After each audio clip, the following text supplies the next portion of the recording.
Welcome to the Tax Sanity video series written by Lagasse, Canadian accountant and small business tax specialist.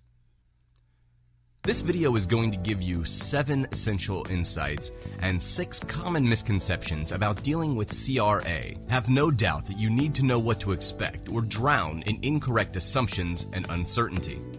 Whether problems dealing with CRA seem intentionally problematic or not is beside the point.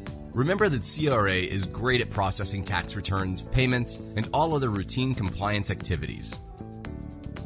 They have more experience than you and are also quite adept at handling taxpayer requests for more information and the disputes and disagreements that are part of the tax landscape.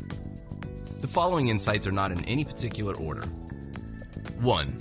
If they do not agree with your challenge and responses to their interpretations of the Act, CRA will not tell you why, except to quote a section of the legislation. This can be infuriating, but don't lose your cool, at least not yet. Is the government guilty of deliberately producing vague and incomplete tax legislation so they can interpret it as they wish? It often seems like that, particularly to practitioners.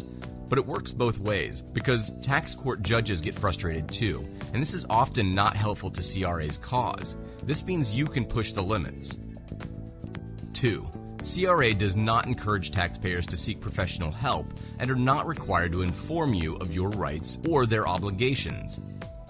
Additionally, they often expect taxpayers to provide quick answers and commitments. Take your time. Above all, don't make commitments you know you can't keep in order to satisfy CRA. 3. CRA may seem intimidating, often not on purpose, but on the other hand, they know this makes taxpayers more nervous. Then this makes CRA suspicious, and so the taxpayer becomes even more nervous. The circle tightens. Do not let CRA think they're intimidating you, even if they are. 4. CRA personnel write notes on what you say, and they seldom tell you what their real agenda is. We all hear what we want to hear, so conversations with CRA can be dangerous. Make your own notes about the conversation when talking to CRA. 5. Clarify all facts carefully.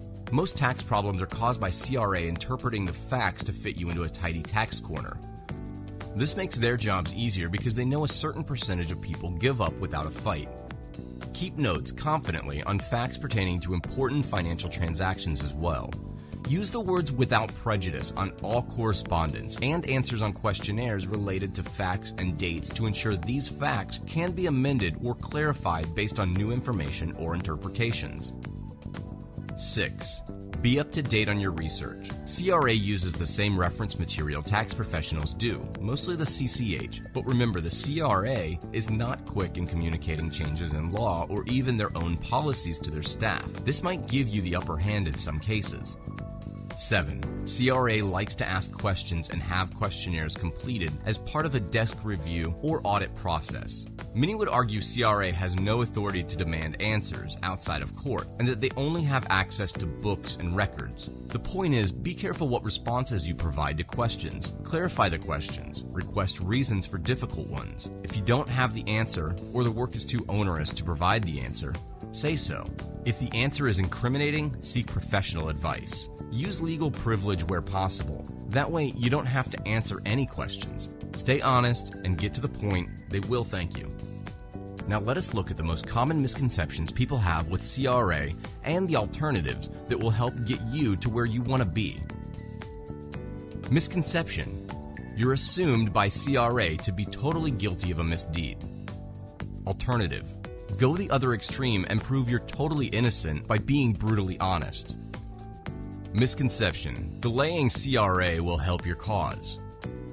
Alternative: insist on a quick resolution and you may catch CRA unprepared or unable to resolve the dispute immediately because of the following misconception. Misconception: the tax auditor has sufficient support for their position. Alternative: ask for detailed reasons, facts they are relying on, exact legal requirements or basis as it applies to your situation. You can then battle over who has the best support for their position, and keep in mind this also helps negotiate settlements faster. Misconception: CRA cannot or will not help you. Alternative: they will often willingly help. Ask for what they need to agree with you. Seek alternatives and question what accommodations they feel would be reasonable. Misconception: CRA fully understands your story, motivations, and facts of the situation.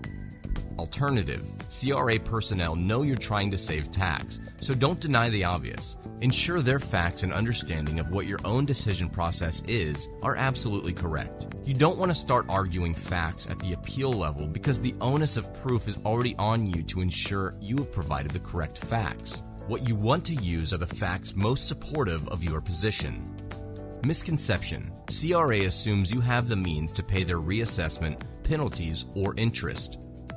Alternative. Make it as clear as possible what their likelihood of tax recovery is and that you are close to survival mode. Exaggerate slightly. CRA knows a cornered victim becomes exponentially more difficult to capture without both parties suffering damage. This concludes this video. Ken's professional website is at www.taxwatchcanada.com, where you will receive professional and friendly service. Send a link of this video to anyone you know is dealing with CRA. They will thank you.